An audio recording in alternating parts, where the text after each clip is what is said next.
उपस्थित सभी गुरुजनों और मेरे भाइयों बहनों को मेरा प्रणाम।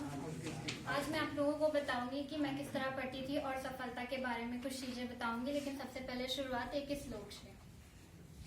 कर्मण्येवाधिकारस्ते मा फलेषु कदाचन मा कर्मफल हेतुर्भूर्मा ते संगो अस्तु कर्मणि। जिस प्रकार सूरज की तपती गर्मी में एक झुलसे हुए व्यक्ति को जिस प्रकार सूरज की तपती गर्मी में झुलसे हुए व्यक्ति को धूप की पेड़ की छांव की आवश्यकता होती है, तथा एक भटकते हुए राहगीर को सही मार्ग दिखाने वाले पथ प्रदर्शक की आवश्यकता होती है, ठीक इसी प्रकार एक विद्यार्थी को अच्छे मार्गदर्शक की आवश्यकता होती है जो उसे एक अच्छे मुकाम पर ले जाए। सभी विद्यार्थी यही सपने देखते हैं कि मेरा अच्छा अंक आएगा, मैं सर्वोच्च अंक से सफलता प्राप्त करूं।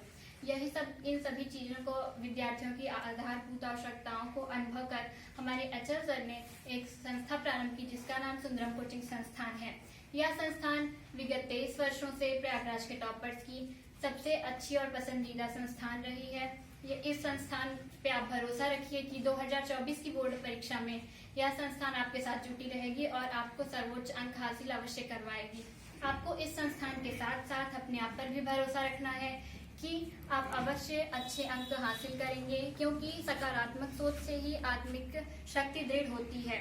आप ये देख सकते हैं कि सकारात्मक सोच से इंसान हिमालय जैसे पर्वत को भी पार कर सकता है।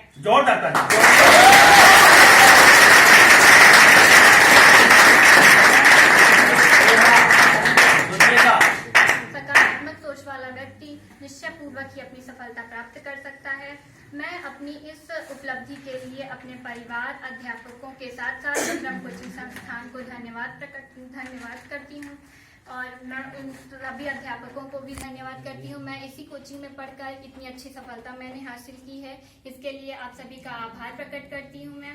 और यहाँ के सभी अध्यापक अपने अपने विषय को अच्छे से पढ़ाकर समझाकर सबको आता रहे और फिर तब खत्म करते हैं अपना विषय और पूरा खत्म करते हैं, इसलिए आप इस संस्थान के साथ अंतिम तक जुटे रहें।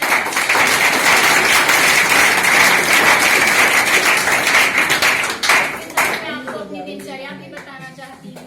सुनिएगा। आपको दिनचर्या यह बताती हूँ कि जब यहाँ कोचिंग की छुट्टी होती थी तो 2 बजे तक हम लोग की 10 वालों की छुट्टी हो जाती है, तो 1 घंटे आराम करना रहता है। सबको आराम की बहुत जरूरत रहती है, क्योंकि 9 बजे से 2 बजे तक पढ़ना भी रहता है, बैठे रहते हैं, तो फिर आराम करते हैं 1 घंटे। तो 3 बजे से 5 बजे तक होमवर्क रहता है। होमवर्क भी यहाँ बहुत सारा मिलता है कि जो बच्चे पढ़ाई नहीं करते वो केवल होमवर्क करके भी बहुत अच्छे मुकाम पर जा सकते हैं। तो 3 बजे से 5 बजे तक मुझे होमवर्क करना रहता था। फिर 8 बजे से 11 बजे तक मैं पढ़ाई करती थी और मैं सुबह भी अवश्य उठती थी। सुबह आपको जरूर उठना चाहिए, क्योंकि आपको सुबह तनाव नहीं रहता पूरे दिन का कि आपको ये करना है या जोरदार ताली।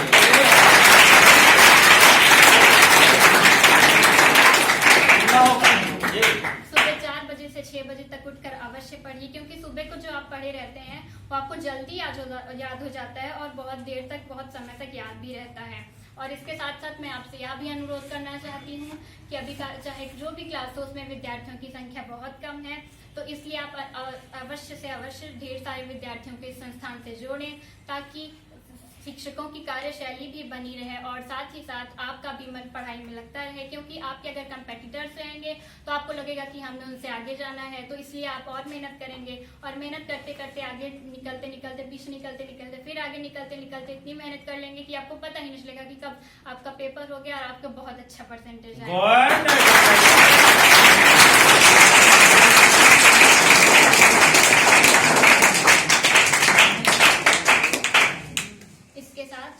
सुंदरम कोचिंग संस्थान के साथ अवश्य जुड़े रहें और अपने लक्ष्य की ओर आगे बढ़ते रहिए। धन्यवाद।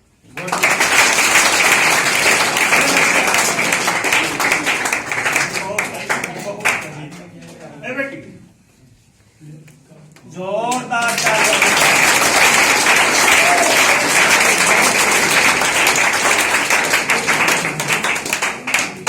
जैसे अभी भाव रहा, अपना एक बिंदु उन्होंने बताया। निश्चित है यदि आप ऐसे ही कदमों के साथ जुड़े रहेंगे तो निश्चित है कामयाबी, हुनर और हौसले आपको दुनिया में आगे कभी रोक नहीं पाएंगे। मैं सोचता हूं कि हम लोगों ने अधिकारी तो बहुत बनाया, लेकिन अब मेरी चाह है कि मैं अपने घर में 1-2 अधिकारी जरूर बनाऊं। इसके लिए मैं सरस्वती माता से यही आग्रह करना चाहता हूं कि हे माता जी, हे हनुमंत लाल, मुझे ऐसी कृपा बनाए रखना, समाज में मुझे ऐसे सोच बनाए रखना कि अधिकारी तो मैंने बहुत सारे दिए, लेकिन कम से कम 1-2 अधिकारी मेरे घर पर भी अब होना चाहिए। क्या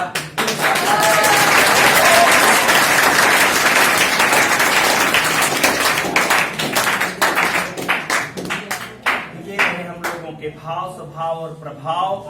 अभी एक चीज और आपको बताई हूँ, आप केयर नहीं किए, शायद ये भी शायद बोल दी कि जो है संख्या भी जो है कम है, देख लीजिएगा।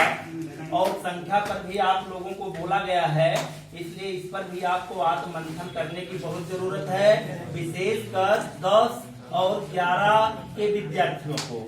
12 वाले तो हमारे शेर के बच्चे बिल्कुल जो है घूम रहे हैं और इन्होंने कहा है कि निश्चित है सर, मैं 12 वालों के सर सामने पढ़ाई कर रहा हूँ। विष्णु सर, अरे सर 12 वालों की पढ़ाई मुझे करने के लिए पीछे नहीं करना है।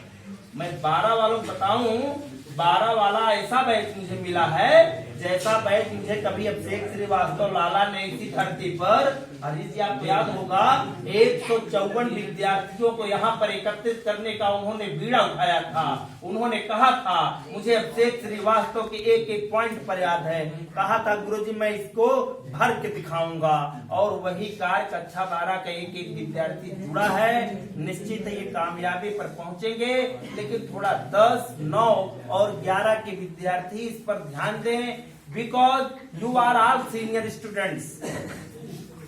आप सभी मेरे सीनियर्स हैं, इसलिए आपको ये कामयाबी दी। एक टारगेट मैं आपको ये दे रहा हूँ, शेष टारगेट मैं आपको लूंगा। पांडे जी आप खड़े हों, जैसे जैसे हम देता हूँ जैसे चाय देता रहा। सुमित अंदर आवा।